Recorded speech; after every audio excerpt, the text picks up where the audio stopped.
안녕하세요. 보험과 상속의 김병선입니다. 오늘은 최소의 보험료로 최대의 효과를 내는 4가지 비법을 여러분들께 공개해 드리도록 하겠습니다. 저는 변액보험 자격증, 생명보험 자격증, 손해보험 자격증을 보유하고 있고요. 펀드투자 투건인, 증권투자 투건인 자격증, 그리고 퇴직연금 모집인 자격증을 보유하고 있는 현직 종합자산관리사입니다. 바로 이야기 한번 진행을 한번 해볼게요. 자, 우리가 보험료, 최소의 보험료로 최대의 효과를 내는 우리 모두의 꿈이겠죠. 그렇죠? 이거를 한 단어로 이야기를 하면 가성비입니다. 가성비. 가성비가 좋게 가입하는 방법이 뭐가 있을까? 그래서 그 비법을 여러분들께 4가지 알려드리려고 합니다. 굉장히 중요한 내용이니까 이 내용은 꼭 아신 다음에 보험을 리모델링 하시든지 새로 가입하시든지 하시면 도움이 될 거라고 생각을 합니다.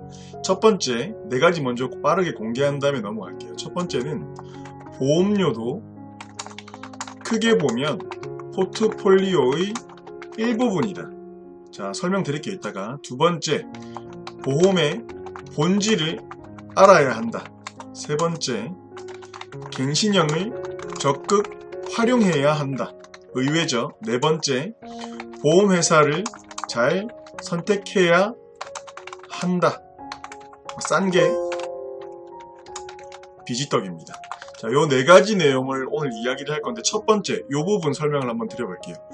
보험료도 크게 보면 포트폴리오의 일부분입니다. 우리가 돈을, 내가 소득이 있으면 그 돈을 잘 운용을 해서 내 인생 전반에 걸쳐서 이 돈을 잘 분배해서 사용을 해야 되잖아요. 근데 이 보험료도 그래서 이 포트폴리오의 일부분으로 안전자산으로 들어가지는 건데, 제가 말씀드리고 싶은 요지가 뭐냐면, 보험을 너무 좋아하시는 분들이 계세요.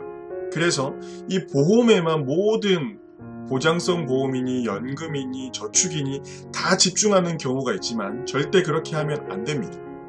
아시겠죠? 특히 보장성 보험을 너무 좋아하시면 안 돼요. 왜냐하면 보험사고, 암은 3명 중에 1명이 걸린다고 하지만 3명 중에 2명은 안 걸린다는 얘기와 똑같아요. 이 있을 수도 있고 없을 수도 있는 일에 너무 많은 돈을 넣으면 안 돼요. 이 말씀을 드리는 이유가 뭐냐면, 훨씬 더 큰 리스크로 다가올 미래, 뭐죠? 은퇴입니다. 은퇴. 지금은 30년 정도 일하고 은퇴한 다음에 40년은 살아야 되는 시대예요. 그렇죠? 그러니까 내가 이 30년 동안 소득활동이 있을 요 동안에 이 돈을 정말 잘 운용을 해야 되는데, 그 돈에 정말 많은 부분의 보험료로 들어가면 은퇴를 망칠 수도 있다는 거예요. 노후생활비. 그러니까 보장성 보험은 너무 좋아하시면 안 된다. 그래서 오늘 주제에 부합하는 거죠. 최소의 보험료로 가입을 하려면 포트폴리오 전반적으로 접근을 하셔서 은퇴를 인지하신 다음에 적정한 보험료를 선택하시는 게 중요합니다. 아시겠죠? 자, 두 번째, 이제 핵심적인 내용 바로 들어갈게요. 보험의 본질을 알아야 됩니다. 보험의 본질, 여러분들 보험의 본질이 뭐라고 생각하세요? 이 본질을 알아야 보험료를 저렴하게 가입을 할 수가 있습니다. 보험의 본질은 뭐냐면, 써드릴게요. 보험은 최악을 대비하는 겁니다. 요게 보험의 본질이에요. 그리고 돈이 없을 때 치료를 하게 해주고, 그쵸? 가정의 경제를 지탱해 주는 겁니다. 이게 보험의 본질이라고 저는 생각을 해요. 이견이 없으실 거라고 생각을 합니다. 자, 근데 우리가 보험을 가입하는 모습을 보면 이런 식으로 가입하지 않아요. 최악을 대비하는 건데, 최악은 등한시하고 흔히 발생할 수 있는 골절이나 수술이나 뭐 이런 것들을 조금 더 중요하게 생각하는 하는 경우가 많은 것 같아요. 요거를 제가 조금 더 구체적으로 설명을 드릴게요. 다른 영상에서도 많이 말씀을 드렸는데, 보험은 최악을 대비하는 거잖아요. 그렇죠? 짜잘한 골절이나 감기, 독감, 디스크 이런 것 때문에 보험을 가입하진 않아요.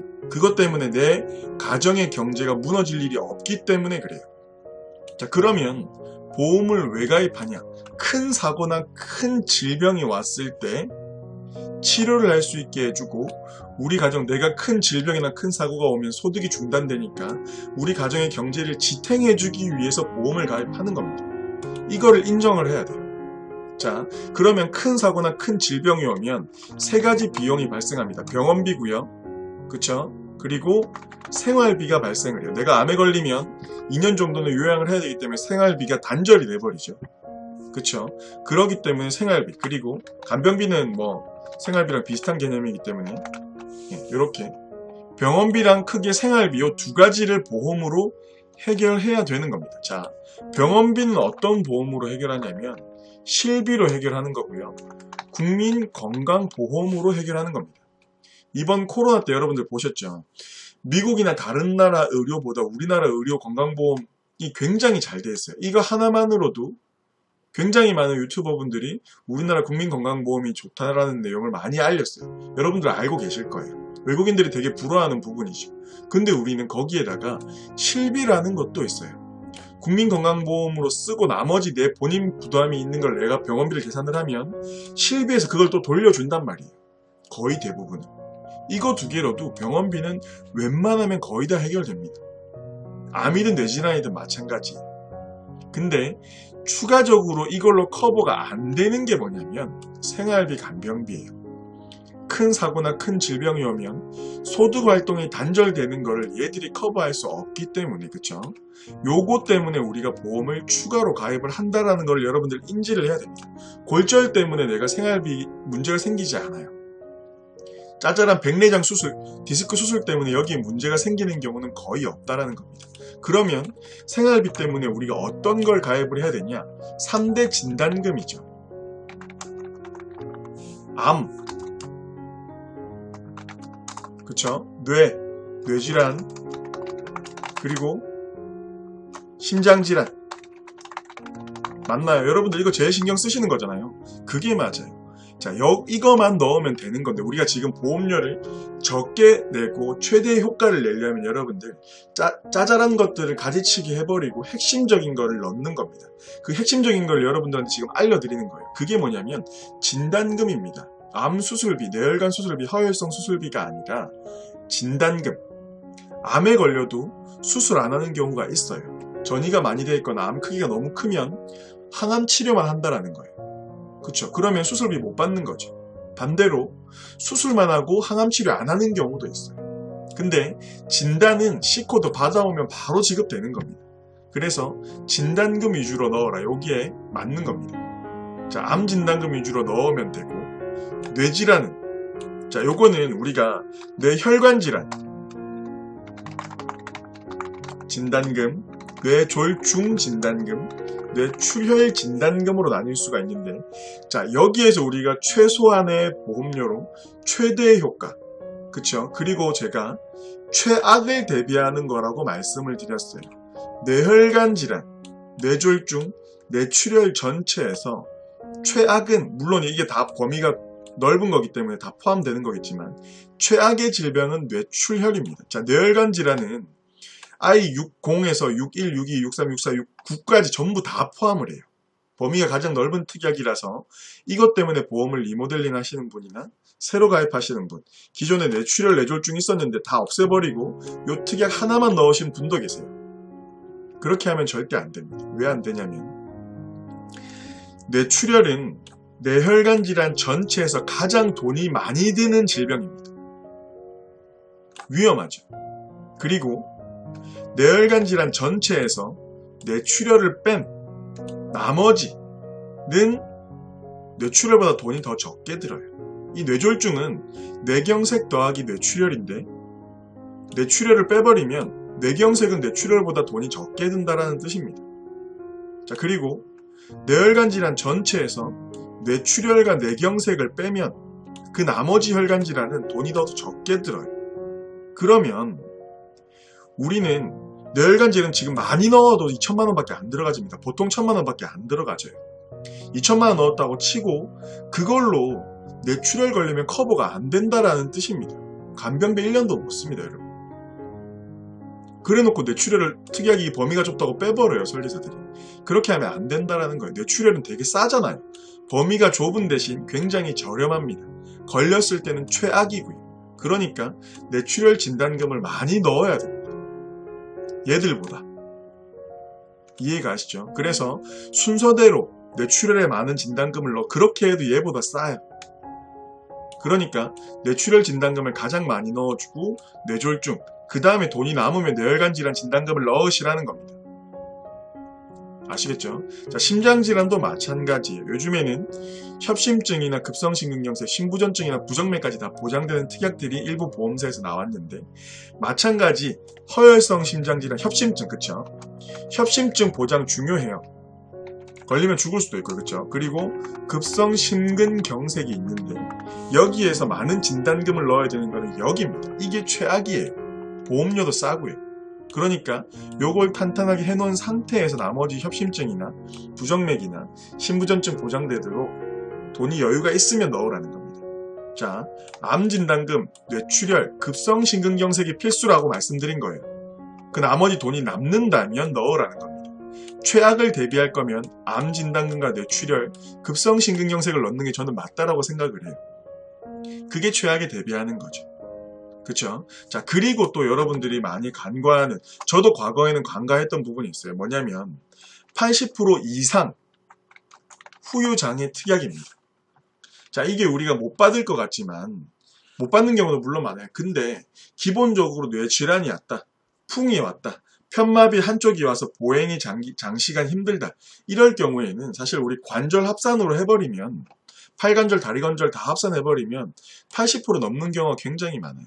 쉽게 말하면 일반적인 질환, 뭐 무릎, 인공관절 치환했다, 뭐 혈액투석했다, 이런 걸로 못 받을 수는 있지만 뇌질환, 최악의 질환이 왔다, 또는 심장질환 때문에 뇌로 산소가 공급이 안 됐다, 그래서 편마비가 왔다, 이럴 경우에는 지급받을 수 있어요. 이거 후유장애, 질병 후유장애 80% 이상 1억 넣어도 만 얼마밖에 안 합니다. 굉장히 가성비가 좋은 거죠. 최악을 대비할 수 있다라는 겁니다. 이해가 가시죠? 이게 생활비의 영역이에요. 나머지 수술이나 디스크, 백내장, 실비로 보장받으시면 됩니다. 물론 실비로 보장 안 되는 영역 내 돈이 나갈 수도 있겠지만 가정의 경제가 무너지는 일은 웬만하면 없습니다. 이걸로 커버가 되니까. 이해가 가시죠? 이렇게 하시고 여기에다가 뭘 넣으시면 좋냐면 운전자 특약을 미리 넣으세요. 지금 운전 안 해도 나중에 미래에 운전하실 거라면 비갱신으로 3,000원, 4,000원이면 벌금, 형사 합의금, 변호사 선임 요 3개를 넣는데 3, 4천 원밖에 안 합니다. 비갱신으로. 그럼 20년 내고 지금 운전 안 하더라도 20년 3, 4천 원 내고 90세, 100세까지 보장받는 거니까 넣어주는 게 훨씬 더 유리하다는 겁니다. 특약으로 넣으면 되니까요. 별도 보험으로 가입하면 거의 10,000원 넘어가죠. 그러니까 웬만하면 넣을 때 특약으로 넣으시라는 겁니다. 자, 이렇게 하면 보험의 본질을 여러분들이 아시는 거예요. 그러면 최소한의 보험료로 최악을 대비할 수 있는 겁니다. 자, 그 다음 제가 말씀드리고 싶은 게 뭐냐면 세 번째, 갱신형을 적극 활용해야 된다. 갱신형 특약, 갱신형 보험 안 좋다라고 생각을 하시면 그렇지 않습니다. 안 좋은 거면 안 나오면 상품이 출시가 안 됐을 거예요. 설계가 잘못되면 문제가 되지만, 갱신형만 디립다 가지고 있으면 문제가 되지만, 갱신형은 잘 활용하신다면 너무 좋은 거예요. 어떻게 활용을 하냐면, 자, 30세에 보험을 가입을 했어요. 그리고 보험을 가입한 게 아니라, 자, 30세부터 60세까지 우리가 일을 하고, 그리고 100세까지 산다라고 생각을 해볼게요. 자, 요 기간이 제가 항상 무슨 기간이라 그랬어요? 요 기간이 소득 활동기입니다. 그리고 요때가 노년기죠, 노년기. 자, 노년기 때 진단금이 많아야 되나요? 소득 활동기에 진단금이 많아야 되나요? 단연코 소득 활동기, 요 구간에 진단금이 많아야 돼요. 요 구간은 아까 제가 병원비, 생활비, 간병비 말씀드렸을 때 암에 걸리더라도 은퇴한 시기이기 때문에 소득에 문제가 안 생겨요. 어차피 소득이 없단 말이에요. 병원비만 있으면 되는 겁니다. 그러니까 이때는 진단금이 많이 필요하진 않습니다. 필요는 하되. 오히려 이때 내가 지금 소득 활동을 하고 있는데 암에 걸렸다, 뇌출혈이 왔다 이러면 내 소득이 중단돼 버리기 때문에 이때 진단금이 많아야 되는데, 비갱신으로 전부 다 이때까지 다 커버되는, 전기간이 커버되는 진단금을 내 소득활동 2년 동안 내가 암에 걸리면 2년 쉴 건데, 그럼 진단금 1억은 넣어야 되겠네? 그걸 비갱신으로 넣으면 너무 힘들다라는 거예요. 비싸죠. 그래서 갱신형 개념이 나오는 겁니다.